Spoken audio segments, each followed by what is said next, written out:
This is SSPTV News, brought to you by Samsung Productions and the Hazleton Standard Speaker. A new home and life for a rescued horse named Rosie. That and more next. Hi everyone, I'm Ken Kara, wishing you a happy new week. Thanks for watching us in HD on Service Electric Cablevision Channel 513 and in SD on Channel 13. And never miss a minute of local news by subscribing to the SSPTV YouTube channel. And now here's your Monday headlines from SSPTV and the Hazleton Standard Speaker. Tomorrow is primary election day in Pennsylvania. The polls open at 7 a.m. and close at 8 p.m. All eyes will be focused on the Republican primary race for governor, as well as races in the brand new 8th and 9th congressional districts. Another major contest will be for the Republican nod for U.S. Senate, where Hazleton native and current Congressman Lou Barletta is looking to challenge incumbent Bob Casey Jr. For a complete list of races, check out the Standard Speaker's Nonpartisan Voters Guide, which appears in Saturday's edition and is also available online at standardspeaker.com. And after the polls close tomorrow night, tune to SSPTV News for the area's most comprehensive election night coverage. Join the experienced team of Sam Lassant, Michael DeCosmo, Rick Morelli, Charles McElwee, and Vince Benedetto. So cast your vote tomorrow and then watch your vote count tomorrow night on SSPTV. Coverage and analysis begins tomorrow night at 8 p.m. on SSPTV, Channel 13 and HD 513. And check us out on Facebook at SSPTV News. Each year, the residents of Eagle Rock Resort celebrate the Kentucky Derby in high style. And this past Friday, all the proceeds from that big event were donated in the form of a check totaling more than $4,000 to the Central PA Horse Rescue out of Lewisberry, Pennsylvania. It's a cause close to the residents' heart since they recently adopted one of the rescues, a beautiful horse named Rosie. We do that as volunteers and as part of this big event that we do with food and dancing, and I think we had over 100 people. We take bets for giving the donation for it to this Central PA Horse Rescue, which is a phenomenal charity. It's very exciting. I actually just got a vet bill for $35.61, so it will help pay that vet bill from the past month from horses who have had special needs with us at the rescue. How many horses do you guys have at the rescue right now? Right now I have 27. Wow, no kidding. Yes. So how does that work? What happens? You guys look to get these horses adopted, or do you take care of them yourselves? How does it work? Well, all of it. Actually, we get surrenders, or we buy from a kill buyer or the auction, whatever the case might be. A lot of them come with a lot of special needs. A lot of them are underweight, so we rehabilitate them. We have trainers that will either retrain, see what they have already had in them, or start from scratch.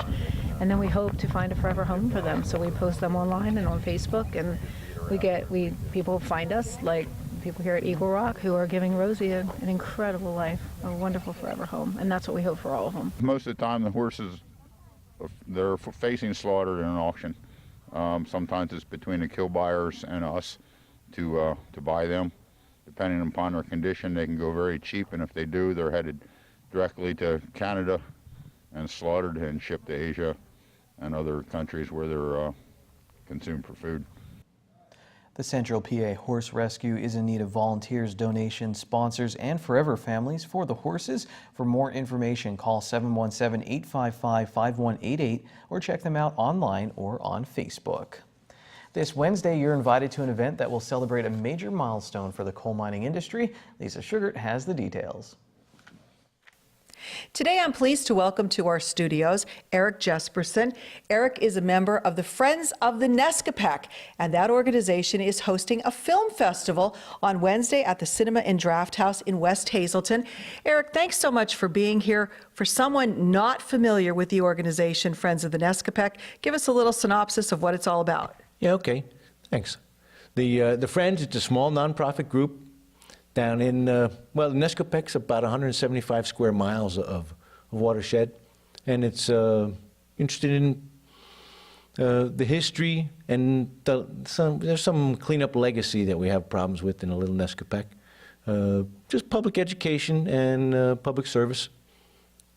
So now you decided that you'd like to host a film festival, and there's a big long name attached to it. The 250th anniversary of the use of anthracite coal, a heritage program presented by the Friends of Nescopec. So why this topic and why this film festival? Well, you know better than I do that our legacy here is coal mining. But I don't know how many of us really understand that it's 250 years ago, before we were even a nation, that they started using what they called stone coal up around the Wilkes-Barre area, blacksmiths. And it's worth remembering that so that we can move forward logically into the future. I think that's why. And there's a nice little documentary film by a guy named Dave Edwards on that anthracite legacy. Different than the bituminous that's out in the western part of the state. It's our history. We got access to the film. It's a free chance. There's a couple shorts too, trailers about also our coal heritage. That's it. So that's nice. You want people to come out and learn, and it is a free event. It's happening at the Cinema and Draft House in West Hazleton, where you can purchase food and drink when you're there. But this event is free. You said you'll take an at-will offering. Yeah, the doors open at 6 it's a Wednesday night, the May 16th, and the show starts at 7. There'll be some people from the Friends there. If you want to find out what we do, or find a way to get involved, history teachers ought to tell their kids to come on out. It's you can buy food ahead of time. They're treating us nice up at the Draft House. Really, if you've never been there, it's worth going just to see the old theater and how they transformed it into a restaurant. So just come on out, meet some people, learn something about your history, and help build a future. I think that's it. That sounds very good. Again, it is happening on Wednesday, May 16th. The doors open at 6. The show is at 7 at the Cinema and Draft House on Broad Street in West Hazleton. Again, it is for the Friends of the Nescopec, talking about the anthracite coal heritage. You're invited, so please stop by. Thanks, Lisa. And tonight at 6 p.m., tune into 105 The River. SSPTV's own Janine Lassant and Sam Lassant Jr. take to the radio airwaves as guests on the D.C. Taylor Show. The River, owned by Bold Gold Media, expanded recently into Lower Luzerne and Carbon counties. SSPTV and The River have partnered to give you radio and TV and social media exposure. Download the app or tune in at The River 105 and 103.5, the most followed radio station on Facebook. Coming up next, tips on how to keep your credit and ATM cards safe from a state trooper. And later, our John Eric Poli gets us ready for the Scuba League baseball playoffs with a story on the Marion Colts. This is SSPTV News, your place for 24 hours of your hometown news and information.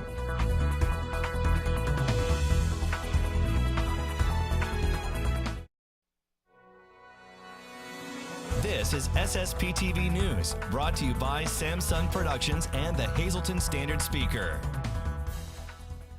I'm pleased to welcome back Trooper David Peters, who is a public information officer with Troop N of the Pennsylvania State Police. This time talking about something we're hearing way too often, about skimming devices, and you told me now there's also shimming devices. Yeah. I'm not even sure what that is, so tell us what they both mean so people are aware of it. Basically, a skimmer device is something electronically that's put over an existing card reader or kind of a digital payment machine that allows, and when you insert your card or swipe your card, it allows that information to be collected off the card, which is then turned around and put on a separate card. So then people can go ahead and go out and use your account balance. I'm amazed at how frequently this is happening, but what is shimming though too? Shimming is now that we have the card readers, so it was things that we learned over in Europe to put the code device, the chip device in the card for better security. The shimming devices are things that go inside the machine now. So basically they're reading the card. They're kind of getting around the chip, reading, still pulling that information out, but now it's not something on the outside of the machine, it's something that's putting it inside the reader itself. So we have a false sense of security. We think if we have the chip, we're safe, and we're not. Correct. And in most cases, a lot of individuals believe that those particular crimes that are coming now for the shimming devices, something that's been perfected over in Europe for years since they've had the chip longer than we have. So again, technology, someone finds a way in technology to use it for criminal purposes. So what do we do? What do our viewers do to try to avoid becoming a victim of this? Well, if you're going to use an ATM, I mean, most people, it seems a younger generation of individuals use their card more than they use cash or checks. check those devices. If it's something that you constantly use and that you're doing that, check those devices for defects before you use it. Is something appear like there's extra tape around it, or is it wobbly? It doesn't quite fit on the device at the ATM machine. Check your balances on your bank on a regular basis. If you use your card digitally all the time, then you probably bank online to some extent. So check your balances on the time. See where those purchases are. Set balances. So someone, if they do obtain your information, can't go ahead and just deplete your whole bank account if you're using your bank card instead of a credit card. Most of those institutions will reimburse you if the charge itself is fraudulent. Now, what if something does happen? What steps should you then take to try to keep your information secure or get back what you've lost? Well, obviously notify your credit card or bank card, whatever card was compromised. Obviously contact the police because you have been a victim of theft if the card was utilized. Like I said, most institutions will reimburse you for your money and create an old claim to try to get you, a new card to be used. But you have to keep checking. We have to have more of a sense of an awareness when it comes to these digital type crimes because it's becoming more prevalent and more people are using cards than they are cash and checks these days. Is it better to use a credit card as opposed to your bank card all the time? Does that make you, maybe less vulnerable? I think people use whatever they choose. I mean, some people may use their credit card because of the limit that it has on there, and your bank card, you have money in your bank account to pay bills. If someone cleans that out, it takes a little bit of time to get your money back. So, I would say if you have something that's a limit, set your ATM purchases, your credit card purchases to a low amount. If you know how much you take out on a daily basis from an ATM, set a low limit. So if someone does use the card or tries to withdraw money from it, they're not getting as much. All right. And we had talked before, you're always going out into the community as well and talking to groups about safety and different things. So if they want to get in touch with you to get your advice or to speak to a group, they can do that. Absolutely. They just need to call the community services unit at the State Police Barracks in Hazleton. They would either get my number or Trooper Petrosky's number, and any one of us would be more than welcome to come out and try to discuss ways that they could not become a victim. All right. Great advice. Pay attention, check your balances, and hopefully you won't become a victim. Time now for weather on SSPTV News. It's looking like a stormy election day. Let's take a look at our weather forecast from the National Weather Service. We start with tonight, 30% chance of showers, mostly cloudy with a low of 61 degrees. And then on Tuesday, hazardous weather outlook, showers and thunderstorms, 80% chance, new rainfall amounts between 1/4 and 1/2 of an inch. Could be very windy as well, high of 80 degrees. Tuesday night, we have a 60% chance of showers, low of 57 degrees. On Wednesday, 40% chance of showers, mostly cloudy, low of 70. And then or high of 70 at night, we'll get down to 54 degrees with a 20% chance of showers. Thursday is mostly cloudy, highs in the lower 70s, 40% chance of showers at night, low of 55. Friday, expect some showers, cloudy with a high of 64 degrees. At night, 60% chance of showers, cloudy, low of 53 degrees. Tonight's weather is brought to you by Valley High Food Drive-In, the area's oldest ice cream and fast food restaurant. Stop by for our ice cream and yogurt, now featuring fat-free, no sugar-added soft frozen yogurt with flavors like vanilla, strawberry, and strawberries and cream. We also have burgers, hot dogs, fries, and much more. For daily hours, call 570-455-5362. That's Valley High, Route 93 in West Hazleton, and like us on Facebook. And now let's check out our weekly feature, Law Tips, on SSPTV News. My name's Attorney Alexis Falvello. I'm with the Falvello Law Firm. My family has been serving the legal needs of the Hazleton area since 1923, when my great-grandfather graduated from law school. My grandfather was also an attorney serving the needs of the Hazleton area, as well as my father. And now I've taken on the role of ownership of the Falvello Law Firm. I've been practicing law for over 10 years.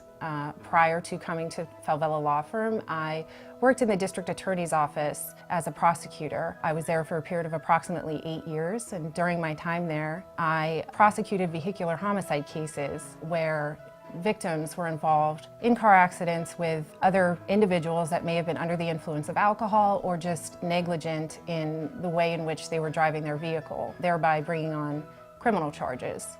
At this point in time, I am handling the civil needs of individuals who have been involved in car accidents through no fault of their own. If you're involved in a car accident, give us a call. Your case is our fight. Coming up next on SSPTV News, we'll get you all ready for the Schuylkill League playoffs. Here's a look at your midday winning lottery numbers. I'll see you soon.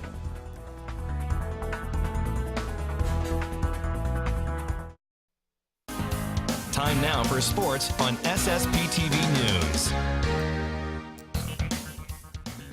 The Marion Catholic baseball team will take on Blue Mountain tonight at 7 p.m. at Stump Stadium in Pine Grove. In the Schuylkill League playoffs, our John Eric Poli stopped by practice last week to check in on the Colts. The Marion Catholic baseball team started out the season as an inexperienced team, but you would have never guessed that after their first 9 games when the Colts had a record of 7-2. But after the hot start, things started to cool off, and now Marion stands at 11-8 overall. We have a lot of youth, so we've been trying to dust that youth off. This team needs to grow up, and every time we take a step forward, we take a step back, and that's what's going to happen with your growing pains. Right now, we're very fortunate. We're very happy to be in the situation we are. You know, we got to defend our division championship. We qualified for the playoffs again. Now it's just shoring things up and not letting the games get away from us, as we have had 4 games in which we lost, which we had multi-run leads in the 7th inning.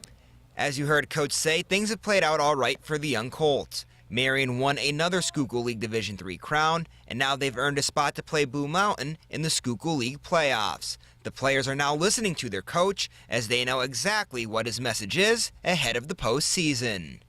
Like he says, we're a young team, but we can't let that be an excuse for us anymore, because we're already 19 games in, going to be 20, so we really just have to grow up. When we're down, we're down. When we're up, we're up. We're just trying to keep it up the whole time. And even when things look like they're going down, we just got to stay up, stay positive, move on to the next one. And now with the postseason approaching, the Colts will turn to one guy that has been steady for them all season long. One of the things that's helped Marion Catholic out this year is the return of one of their starting pitchers who missed the last 2 seasons after being in a car accident. It's still tough. I don't have full mobility in my ankle or nothing. I'm missing a muscle in my leg, so it's hard to, I was just at the trainer there. I got it rubbed out with the big roller for, 15 minutes, try to get it all loosened up again. But, it's hard to get, come back from that, but I was able to do it. How's it pitching with having those injuries like that? It's actually not too bad. It's my plant leg, so all you have to do is pretty much land on it. I'm able to do that. But I've been pitching pretty good throughout the year. My record don't show it, but I've been pitching pretty good. The ace is ready, the youth is being knocked off, and now the Colts are getting ready to race to the finish line, which they are hoping will result in defending their district championship, becoming back-to-back-to-back champs. So right now, the mantra is no fear. No fear. Just go out and don't be afraid to make a mistake. Go out and just play our game and play with everything we have, and not have fear of how it's going to look or what's going to happen. And we do that. It's one game at a time as well. And as long as we have short memories and play with no fear and play with a chip on our shoulder. We're the defending district champions, but I can guarantee you that there's not too many people outside of anybody associated with the program that thinks we have a snowball's chance in the place opposite of heaven, that we have a chance to three-peat. So one game at a time, believe in ourselves, no fear, and let's let the chips fall where they may. Reporting for SSPTV Sports, I'm John Eric Poli. Thanks, John. The other playoff game is Schuylkill Haven against North Schuylkill, and the championship is on Wednesday. The North Schuylkill softball team takes on Monomoy area in the Schuylkill League softball playoffs, and again, the championship game for softball is also on Wednesday. And now Ron Marchetti with Trivia Treats.